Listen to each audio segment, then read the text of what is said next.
кыргыз төрөкулчу Айтматовдун жаркын элесине арналган 8-чи эл аралык таймаш ушу Бишкек шаарында өтүп жатат.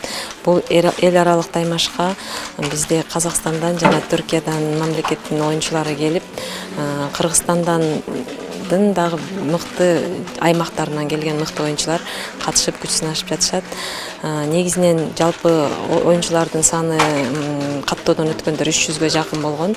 Бирок биз баягы мелдештин сапатын жогорулатыш үчүн биринчи даражадан жогорку спортчуларды алып, ушул жерге күч сынашууга чакырдык. Жалпы жолунан азыр биз тандап алган боюнча 120 спортчу ойноп атат.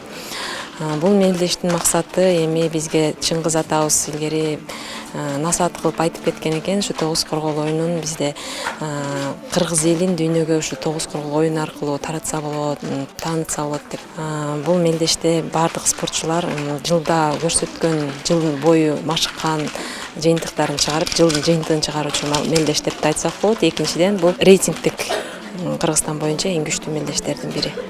Бул турнирде эркектер жана кыз келиндер болуп бөлүк өтөт. Бул турнирибиз швейцариялык караатта 9 тур өткөндө эми жеке эсепте аныкталат. Оюнчулар швейцариялык караат деп коет. Бул уткандар менен ойной берет. Соперниктерди компьютер менен аныктайбыз. Ошол менен 9 тур ойнолот. Ошо 9 турдун ичинде кимдин упайы эң көп болсо, ошол оюнчулар ошол упайына карап орундарга ээленет. Чыңгыз Айтматовдун жаркын элесине арналган турнирде, эл аралык турнирде катышып жатам.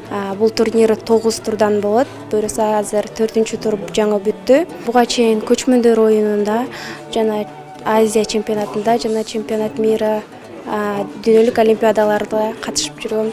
С каждым годом, естественно, конкуренция все больше и больше. Это, естественно, и новое поколение, это молодежь, которая всегда подпирает нас. Подготовка, видно будет к концу соревнований, кто как уже последним туром выйдет на решающие игры, там уже будет видно, кто как готов.